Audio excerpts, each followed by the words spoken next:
Hello, everybody. My name is Amanda Eber, and today I will be giving a presentation on how media has evolved over time.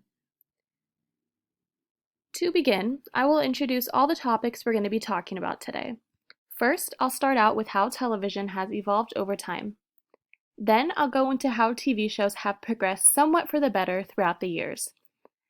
And then finally, I'll go into music devices and how they've changed to be more easily accessible. Televisions have not always been 2-inch flat-screen TVs. RCA console TVs came out in 1952. This television was a lot of people's first TVs. Everything was black and white, and there were only a handful of channels. In the 60s, portable TVs were invented. These TVs were somewhat small and had antenna on them, which similarly to the console TVs, only collected a few channels. From the 70s up until the 2000s, big, chunky projection TVs were popular. These TVs began to show color and project a handful of different channels. Lastly, we get a flat-screen TV, which we're still using today. These TVs get hundreds of channels and can be slim and lightweight. Not only that, but the pictures on flat-screen TVs are usually HD with great surround sound. Moving on from actual television sets, we'll dive into what was being shown on the actual television back in the 60s and 70s and even into the 80s. In the late 60s, early 70s, The Brady Bunch aired, which showed two different families coming together to form one whole giant family. This show portrayed the Bradys as a perfect all-American family, leaving out real-world issues that families may actually deal with. This caused for a lot of families who watched these sort of shows to feel jealous or like their home life wasn't sufficient enough. Similar to this perfect family mantra, the perfect woman was also idolized. Shows such as I Dream of Jeannie and Bewitched showed the women as objects who aren't very smart, or they would be portrayed as perfect housewives.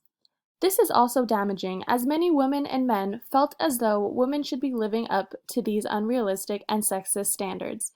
To tie these two ideas together, the perfect life was often shown by having the so-called perfect woman and family.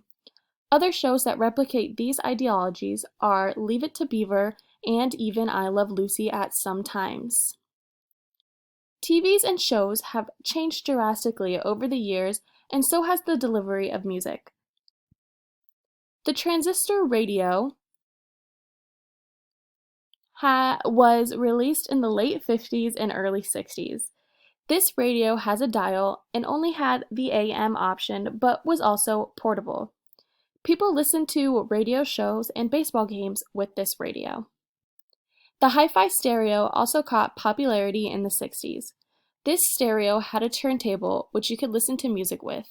AM and FM were also available on this stereo. Next, we have turntables.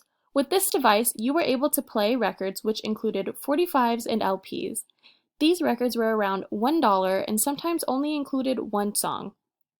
Lastly, we have the Walkman, which gained popularity in the 80s and 90s.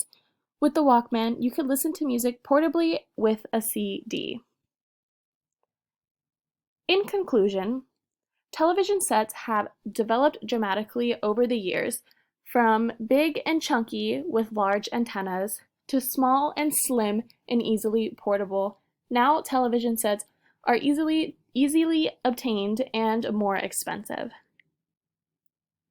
The shows aired on television are more relatable and include less stereotypes. Shows such as reality TV shows and even sitcoms such as Raising Hope show real-life situations that are more relatable and less damaging to women and families. Lastly, music has changed and evolved to give easier access to the user. From large giant hi-fi radios to iPhones and iPod Nanos, getting music is now easier to do and extremely accessible. Thank you for listening to my presentation.